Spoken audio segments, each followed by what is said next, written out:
زہے نصیب یہ دولت مجھے بھی مل جائے، ہو لب پہ شام سحر لا الہ الا اللہ۔ بسم اللہ الرحمن الرحیم۔ گرامر کی اصطلاحات میں اگلی اصطلاح ہمارے پاس ہے استعارہ۔ استعارہ کے لفظی معنی ہیں ادھار لینا۔ استعارہ کو سمجھنے سے پہلے اس لفظ کا صحیح تلفظ ہمیں سمجھ لینا ضروری ہے۔ لوگ اس کو استعارہ اور پتہ نہیں کیا کیا کہتے ہیں، اصل اس کا تلفظ ہے استعارہ، اور لفظی معنی ہے ادھار لینا۔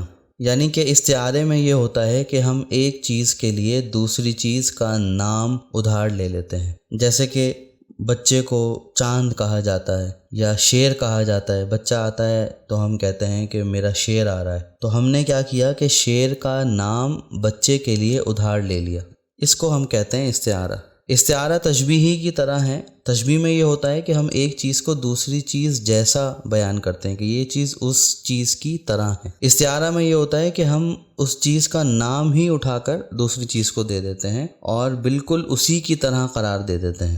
گرامر کی اصطلاح میں اس کا مطلب یہ ہے کہ کسی لفظ کو اس کے حقیقی معنوں سے ہٹ کر اس کے مجازی معنوں میں استعمال کیا جائے اور کسی اور چیز سے مشابہت دینے کے لیے ایسا کیا جائے۔ حقیقی معنی کیا ہوتے ہیں اور مجازی معنی کیا ہوتے ہیں یہ سمجھ لینا ضروری ہے۔ کسی بھی لفظ کا اس کے اپنے اصلی معنی میں استعمال کرنے کو ہم حقیقی معنی کہتے ہیں۔ جیسے کہ کھانا ہے ایک لفظ، جیسے میں کہتا ہوں کہ روٹی کھانا، یہاں پر کھانا اپنے حقیقی معنی میں استعمال ہوا ہے۔ لیکن اگر میں کہتا ہوں دماغ کھانا، تو اس مثال میں کھانا اپنے حقیقی معنی میں استعمال نہیں ہوا بلکہ مجازی معنوں میں استعمال ہوا ہے۔ آسان الفاظ میں یوں سمجھ لیجئے کہ کسی لفظ کو اس کے اصلی معنی میں استعمال کرنا یہ حقیقت ہے، اور کسی لفظ کو اس کے غیر اصلی معنی میں استعمال کرنا یہ مجاز ہے۔ جیسے کہ میں نے آپ کو کھانا کی مثال دی، روٹی کھانا اور دماغ کھانا۔ ایسے ہی پینے کی مثال لیں تو پانی پینا اور خون پینا۔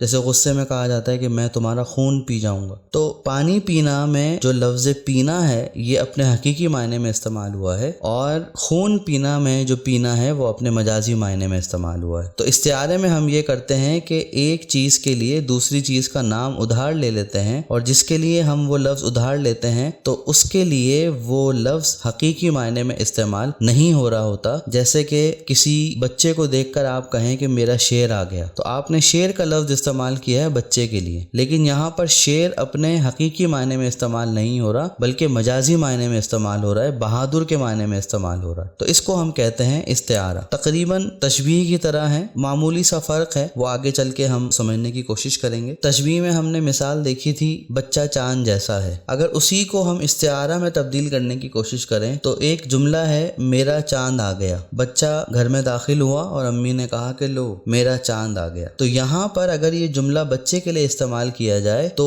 چاند اپنے حقیقی معنی میں استعمال نہیں ہو رہا بلکہ چاند کا لفظ ادھار لیا گیا ہے بچے کے لیے، تو کہا جائے گا کہ بچے کے لیے چاند کا استعارہ کیا گیا ہے۔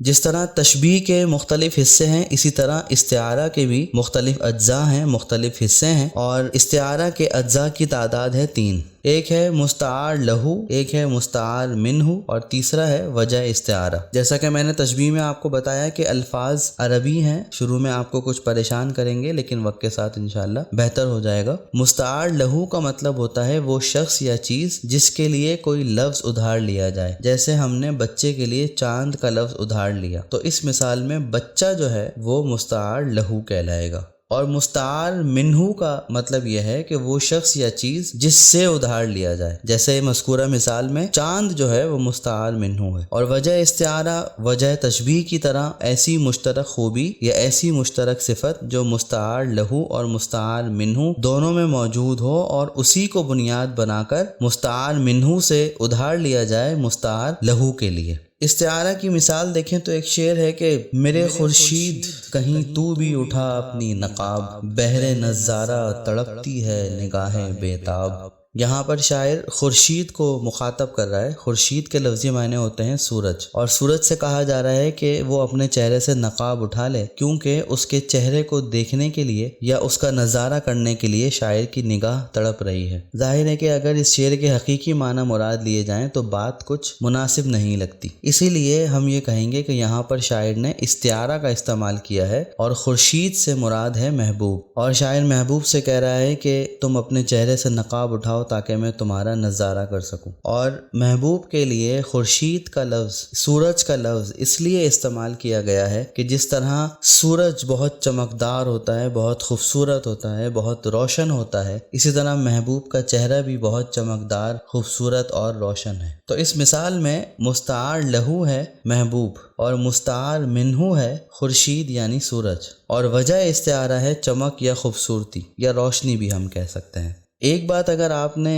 نوٹ کی ہو، تشبیہ میں یہ ہوتا ہے کہ مثال میں مشبہ اور مشبہ بھی دونوں الفاظ میں موجود ہوتے ہیں، اور ہمیں الفاظ کو پڑھ کر، جملے کو پڑھ کر یا شعر کو پڑھ کر یہ سمجھ میں آ جاتا ہے کہ ایک چیز کو دوسری چیز سے ملایا جا رہا ہے۔ اب وہ کیوں ملایا جا رہا ہے، اس کی وجہ کیا ہے، وہ بات کی بات ہے، لیکن پہلی نظر میں ہمیں یہ ضرور پتہ چل جاتا ہے کہ ایک چیز کو دوسری چیز سے تشبیہ دی جا رہی ہے، ملایا جا رہا ہے، جبکہ استعارہ میں ایسا نہیں ہوتا، بلکہ استعارہ میں مستعار لہو جو ہوتا ہے، جس کے لیے آپ نے ادھار لیا ہے، وہ الفاظ میں موجود نہیں ہوتا، صرف مستعار منہو جس سے ادھار لیا ہے ہم نے، وہ الفاظ میں موجود ہوتا ہے۔ تو اس کا مطلب یہ ہوا کہ استعارہ واضح نہیں ہوتا بلکہ چھپا ہوا ہوتا ہے۔ تو یہ جو استعارہ کا واضح نہ ہونا ہے، ظاہر نہ ہونا ہے، یہ زیادہ خوبصورت ہے، اسی لیے تشبیہ کے مقابلے میں استعارہ کو زیادہ بلیغ مانا جاتا ہے، زیادہ خوبصورت مانا جاتا ہے، اس لیے کہ یہ پہلی نظر میں ہمیں نظر نہیں آتا بلکہ اس کو ڈھونڈنا پڑتا ہے، تلاشنا پڑتا ہے۔ امید کرتا ہوں کہ آج ہم نے جتنی باتیں کی وہ آپ کی سمجھ میں آ گئی ہوں گی، اور ان میں کوئی ایسی بات نہیں رہ گئی ہوگی جو مزید وضاحت طلب ہو۔ اگر پھر بھی کوئی ایسی بات رہ گئی ہے تو آپ بے دھڑک بے جھجک پوچھ سکتے ہیں۔ آج کے لیے اتنا ہی، خوش رہیے اپنے خرچے پہ، ملیں گے آپ سے بریک کے بعد۔ اللہ حافظ۔